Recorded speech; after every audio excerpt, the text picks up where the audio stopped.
Come to মুনমুনের classroom. অনেকদিন পর class 12-এর আবার তোমার সেমিস্টার 4-এর কিছু কোশ্চেন নিয়ে হাজির হলাম।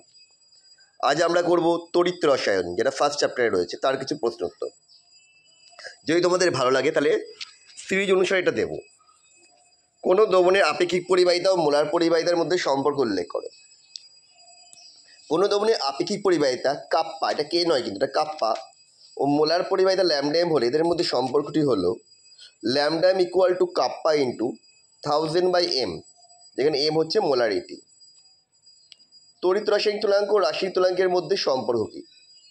তড়িৎ রাসায়নিক তুলাঙ্ক ও রাশির তুলাঙ্কের মধ্যে সম্পর্কটি হলো E equal to Z F, যেখানে ই হচ্ছে রাসায়নিক তুলাঙ্ক আর জেড হচ্ছে তড়িৎ রাসায়নিক তুলাঙ্ক এবং এফ হচ্ছে ফ্যারাডে। এটা যে ফ্যারাডে সূত্রের মধ্যে পাবে এগুলো। কোনো তড়িৎ বিশ্লেষ্য দ্রবণের পরিবাহিতা দ্রবণের লঘুতার সঙ্গে হ্রাস পায় কেন? তীব্র তড়িৎ বিশ্লেষের দ্রবণে প্রায় সকল অণুই বিয়োজিত অবস্থায় থাকে, ফলে লঘুতা বৃদ্ধির সঙ্গে সঙ্গে একক আয়তনে অণুর সংখ্যা হ্রাস পায়, ফলে দ্রবণের পরিবাহিতা হ্রাস পায়। মৃদু তড়িৎ বিশ্লেষের ক্ষেত্রে লঘুতা বৃদ্ধি পেলে অণুগুলির বিয়োজন মাত্রা বৃদ্ধি পায়, কিন্তু আয়তন বৃদ্ধি পাওয়ায় একক আয়তনে অণুর সংখ্যা হ্রাস পায়। অণু নয়, আয়নের সংখ্যা হ্রাস পায়, আগেরটাও আয়ন হতো, ফলে পরিবাহিতা হ্রাস পায়। নেক্সট, ধাতব তারের মধ্যে দিয়ে 1,93,000 কুলম্ব তড়িৎ চালনা করলে কতগুলো ইলেকট্রন প্রবাহিত হবে? 96,500 কুলম্ব তড়িৎ পরিবহন করে অ্যাভোগাড্রো সংখ্যক ইলেকট্রন, তাহলে 1,93,000 করবে কতটা? করলে যেটা বেরোচ্ছে 1.2044 × 10⁻23 ইলেকট্রন। 1 মোল KMnO4 থেকে Mn2+ প্রস্তুত করতে কত ফ্যারাডে তড়িতের প্রয়োজন? যদি দেখো এখানে KMnO4 থেকে Mn2+ জারণ সময় পরিবর্তন হয়েছে 7 - 2 = 5, তাহলে 5 ফ্যারাডে তড়িতের প্রয়োজন হবে।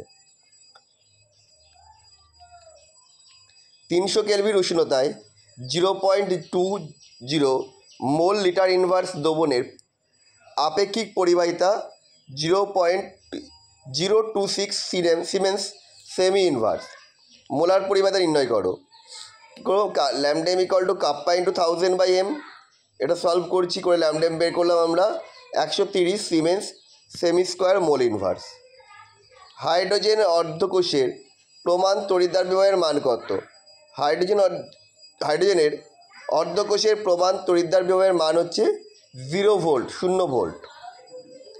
প্রদত্ত অর্ধকোষ বিক্রিয়াটির জন্য যথাযথ নাচ সমীকরণটা লেখো। বলে একটা বিক্রিয়া দেওয়া রয়েছে, দেখো বিক্রিয়া থেকে আমরা কী পাচ্ছি? নাচ সমীকরণটা E cell equal to E0 cell minus RT/NF, এর ভ্যালু ওখানে হচ্ছে 5, কারণ 5টি ইলেকট্রন ট্রানজ্যাকশন হয়েছে।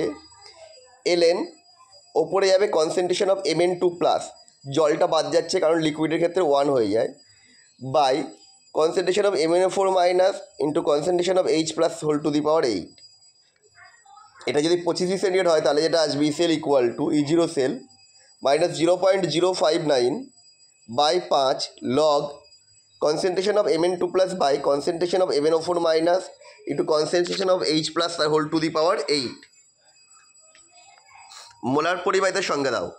কোনো তড়িৎ বিশ্লেষ্য পদার্থের দ্রবণের যে আয়তনে উক্ত তড়িৎ বিশ্লেষ্যের 1 মোল দ্রবীভূত আছে, সেই আয়তনের দ্রবণকে সঠিক 1 সেমি ব্যবধানে অবস্থিত দুটো উপযুক্ত আকারের সমান্তরাল তড়িৎদ্বারের মধ্যে রাখলে দ্রবণটির যে পরিবাহিতা হয় তাকে মোলার পরিবাহিতা বলে। পরে একটা কোশ্চেন দিয়েছে, পরে কোশ্চেনের বৈদ্যুতিক কার্য নির্ণয় করতে বলেছে। আচ্ছা, আমরা প্রথমে E0 সেল বের করে নিচ্ছি, প্রমাণ অবস্থায় সবটা আছে। E0 sell equal two cathode minus E anode, সেই ফর্মুলায় ফেলে যেটা বের করা গেল যে এটা হচ্ছে 2.71 ভোল্ট, পজিটিভ অবশ্যই। তাহলে বৈদ্যুতিক কার্য কী হবে?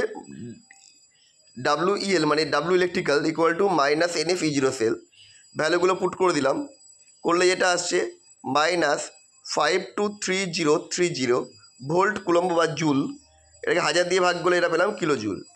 তাহলে বৈদ্যুতিক কার্য কত হবে না, এটা নেগেটিভ ছিল, মানে এখানে ভুল লেখা আছে, নেগেটিভ সাইনটা হবে না, এটা হয়ে যাবে পজিটিভ।